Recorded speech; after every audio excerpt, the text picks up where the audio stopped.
Mike Davis from the Article 3 Project is joining us now. Mike, welcome to the show. I gotta just say we're talking about the Seditious Six, so let's start there. Give us your take on it. Are you a maximalist? Do you want to go full court martial proceedings after Mark Kelly? Or are you advising a more reserved approach? Are you a squish like me? Blake is saying let's not make him a victim. Let's not make him a future presidential candidate here, if that's possible.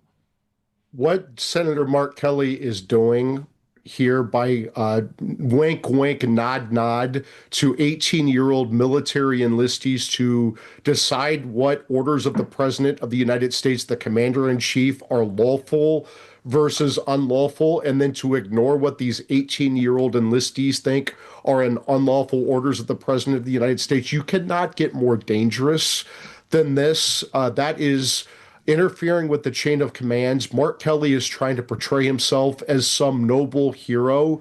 He's trying to portray himself as some victim when he got called out on it. He should absolutely get court-martialed and held accountable for this. And he can raise his congressional speech or debate clause arguments for his defense, whatever he needs to do, but they need to make an example out of this guy.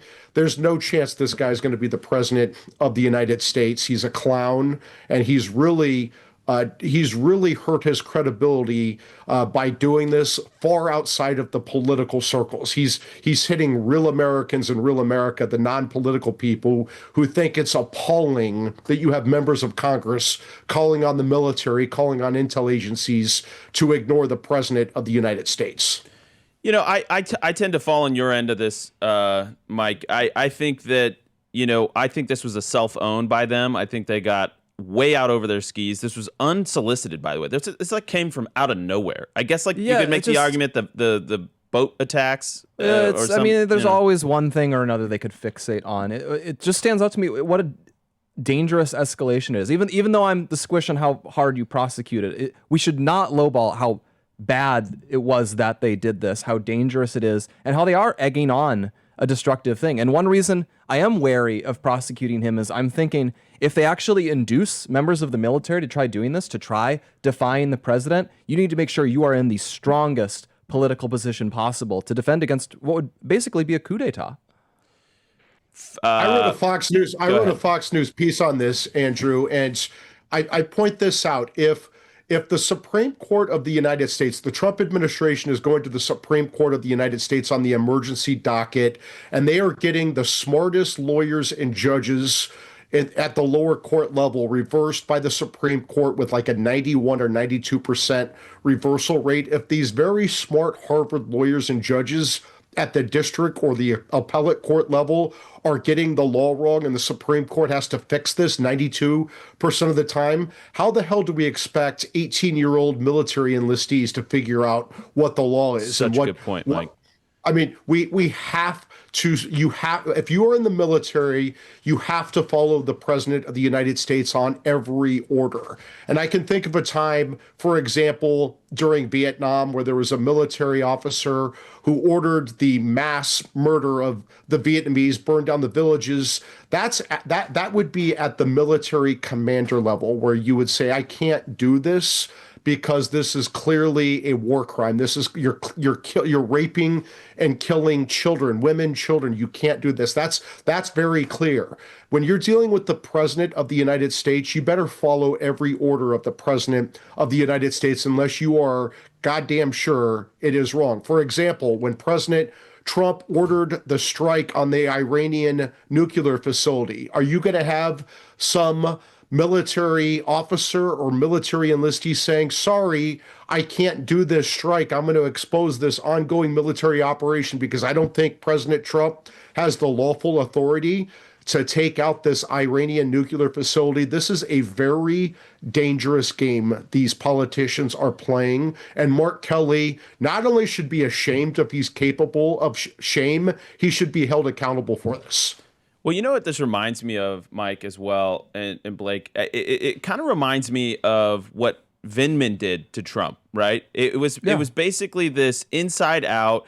We got this phone call, and guess what? He was abusing his power and withholding military aid for political gain, right? And then all of a sudden, Trump's in the throes of all this chaos. It undermines the entire term in so many ways.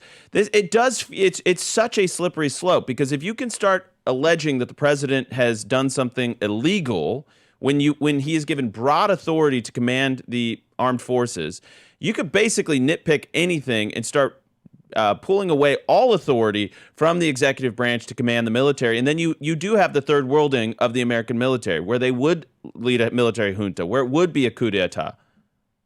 Let me ask you this. These Democrats who pretend like they care about President Trump using the military, which what they think is unlawfully, President Obama ordered an extrajudicial drone strike on several American citizens, including a minor. I fully supported that drone strike of Obama, but there is doubt whether that was legal or not. You have David Barron, who's now a judge on the First Circuit Court of Appeals, who was running the Office of Legal Counsel in the Justice Department at the time. OLC is the one that decides whether executive branch actions are lawful or unlawful within the executive branch. Of course, judges ultimately decide, but it was Judge David Barron who told President Obama that he had the lawful authority to order a drone strike on American citizens, including a minor, extrajudicial killings.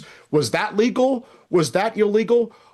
That's up for debate, but you certainly don't want these drone officers, these drone operators in the military to say, I just can't do this. I don't think that President Obama was being lawful here, so I can't do this. Those people would be court-martialed. They would be thrown in the brig, and that's exactly what should happen to Senator Mark Kelly for pushing this very dangerous game that they're playing because they don't like Trump.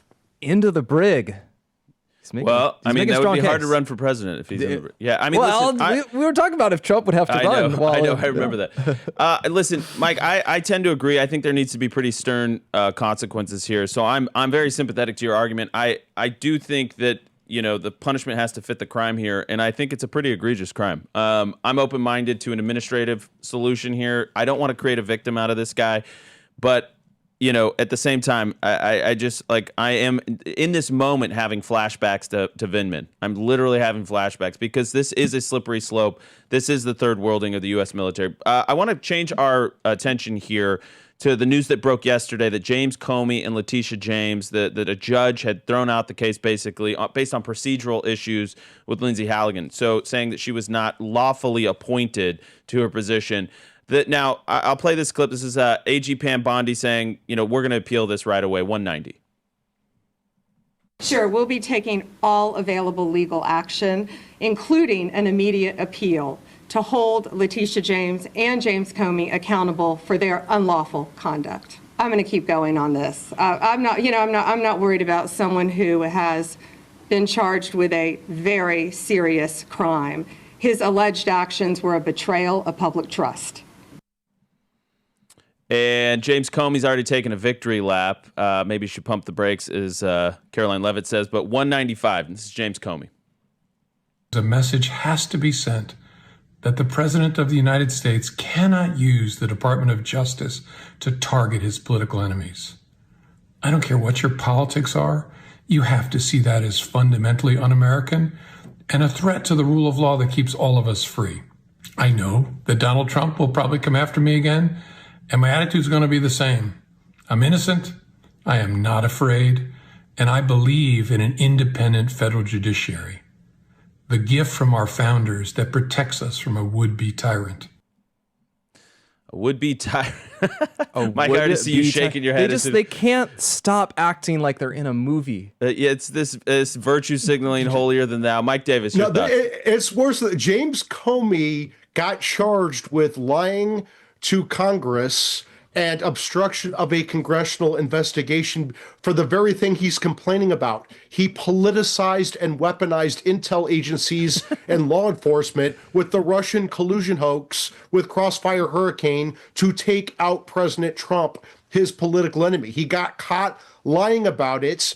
The prior interim U.S. attorney was a giant wimp and didn't bring charges. Same with Letitia James with her mortgage fraud. And so Lindsay Halligan went in there, found the evidence, took it to a grand jury, a Democrat-controlled grand jury in Alexandria, Virginia, outside of Washington, D.C. And even this Democrat grand jury found probable cause on both James Comey for lying to Congress and an obstruction of a congressional investigation, and against Big Tish James, the New York Attorney General, who lied about having a second home in Virginia to get a better mortgage rate when it was an investment property.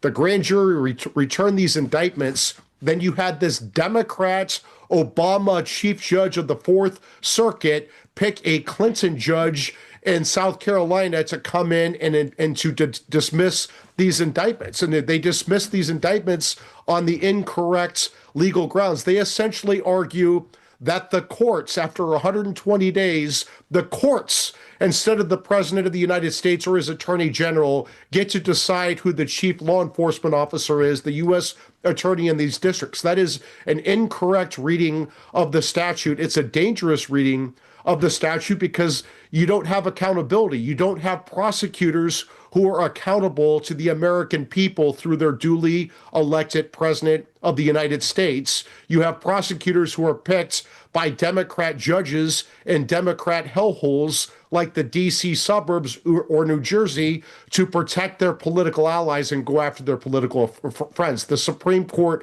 will fix this. And in the meantime, the Attorney General has many different tools to bring accountability for both Big Tish and James Comey, including indictments in the Southern District of Florida. Well said, Mike Davis. We're going to talk AI in the next segment with Mike Davis. Mike Davis, Article 3 Project, tell us your coordinates. How do people follow you and track you and support the work you're doing? You might be muted, Mike. We're muted. I don't know what's happening. There you go. Got 20 seconds. Are we good? Article3project.org, article number 3project.org. Follow us on social media. Donate what you can afford, but take action. That's the most powerful thing your audience can do is action, action, action. And thank you guys. Yeah, absolutely. We're going to be talking one of your initiatives on AI. I have a lot of questions, Mike.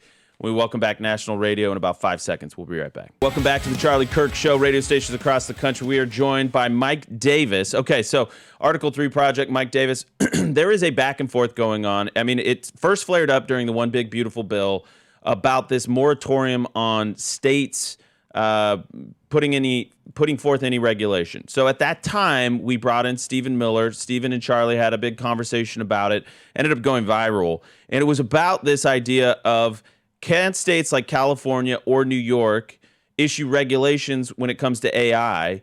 And basically was saying, we don't want them to do that. We don't want the woke states, the Democrat-led states, to be leading the charge on this. You disagree with this position. Now lawmakers are once again trying to stuff it into the NDAA, I believe. So, Mike, give us your perspective on it. I'm all ears. No, I don't necessarily disagree with Stephen Miller on the need for a federal standard for AI.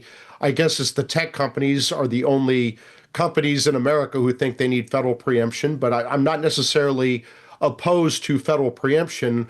They're not asking for federal preemption with federal rules of the road. They're asking for AI amnesty, like they did with Section 230 back in 1996, where these small tech platforms had Section 230 amnesty and then antitrust amnesty, and then we got Google, Amazon, Facebook, and Apple that crush competition, shutter small businesses, and cancel conservatives and others with whom we disagree. We can't repeat the mistakes of Section 230 with AI. And so I understand that we need to be competitive across the world and compete with China and compete with our other adversaries.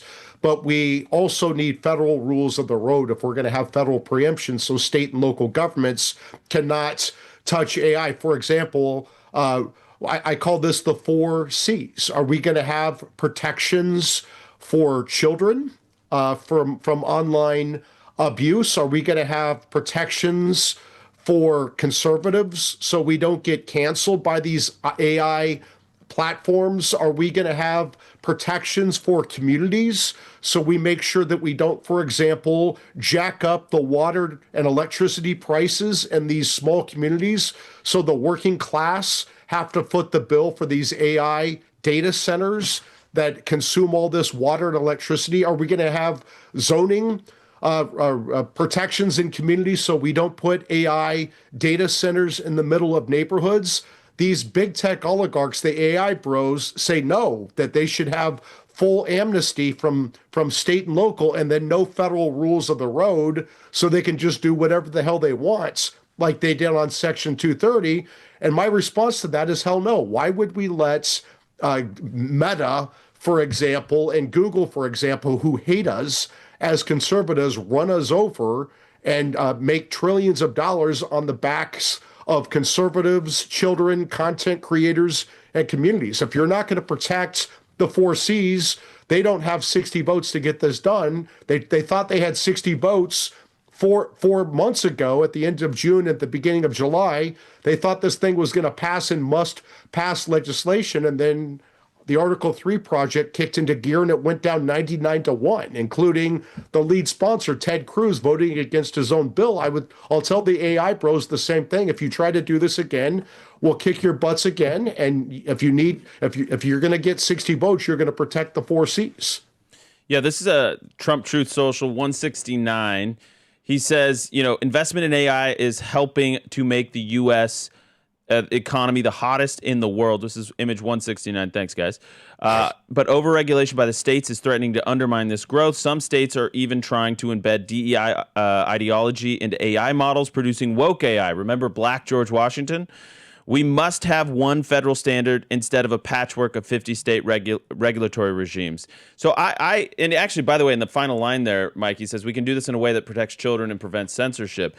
So is the middle ground here spearheading a federal effort to make sure that we have AI, a regulatory regime at the federal level, so we don't have this patchwork? It sounds like you're open-minded to that.